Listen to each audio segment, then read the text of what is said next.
እሱ መረብ ነው ይዞ የሚያውቀው ሰይፍ ይዞ አያውቅም ለዛ ነው አይደል ኢላማ ይሳተው አሁን ሰይፍ ተይዞ ጆሮ እኮ አቅዳ አታገኘው ፕሮግራም አድርገህ እኮ ትስተዋለህ ጆሮ እንዴት አድርገህ አሁን ይሄን ከሚያክል ሰው ያውን ጆሮ እንዴት ይመጣልሃል አሰዳድን ስለማይችል ነው ላንገት ሰዶ መሰለኝ ደግነቱ ኢየሱስ አጠገበዋል ያ ይጠግነዋል ጂውሰር ጆሮ ቆረጠ ሲቆርጥ ጌታ ጴጥሮስ ነው ኢየሱስ ነው ይዞታል ታውቃለህ እንዲህ እኮ ተይዞ ጴጥሮስ እኮ ሊያግዝ አይነት ነው ሰይፍን ወደ ሰገባ መልስ በዛ ጩኸት መሃል እነዛ ለሚያዝ ይታገላሉ እነዚህ ደግሞ ለማስለቀቅ በዛ ጩኸት መሃል ኢየሱስ የሚያወራው ነው ፕሪንሲፕል እኮ ነው የሚያወራው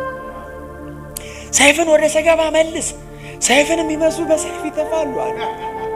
በጣም በዚህ ጫጫታ መሃል ያወራው ነው ሰይፍን የሚመሱ በሰይፍ ይተፋሉ ምን ማለት ነው አንተ ዛሬ በሰይፍ ጆሮ ቆርጠሃል እኔ አሁን እለጥፍልሃለሁ አልቆረጥክም ይባልልሃል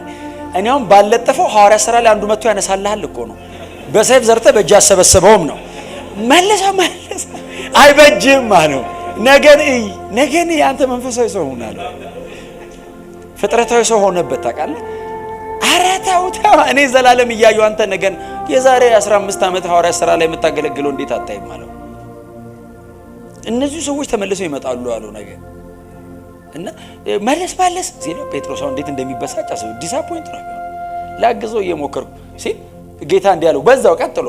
ያቀናላ አሁን እሱ ለሚለው እኮ እንደምንመልስ ስለሚያቅ ጨርሶት ነው ያለፈው እኔ አባቴን ብለምነው 12 ጭፍራ መላክ ማለት 72000 በቁጥር 72000 ሐሳብ ቀይሬያለሁ አልሞትም ብል ለኮማንድ ፖስት የተዘጋጀ እንደው ሐሳብ ከቀየረ ብሎ ማንኛውም ሚካኤልን ጨምሮ 72000 አለ ዝም ብሎ ያያያለ ሐሳብ ከቀየረ እስቲ ብለው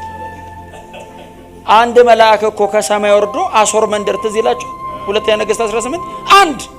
ስሙ አልተጠቀሰም ደርሰና ሲባል ዝም ብሎ እኮ ነው የመጣው 185000 በአንድ አዳር ቆጥረህ እኮ አጨርሶም ገላ አይደለም ከመሄዱ በፊት 185000 ቀድሞ ላከ እግዚአብሔርን በቃ አለው ይላል እኮ በቃ ባይለው አሶርን ሙሉ እኮ ሊጨርስ ነው አንድ መልአክ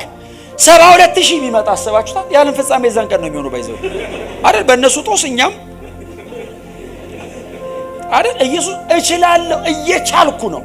እማላረጋው ከዛ ምን እንዳለ ታውቃላችሁ እኔ በጣም ስትራይክ የሚያደርገኝ ቃል እዚህም ድረስ ፍቀዳለሁ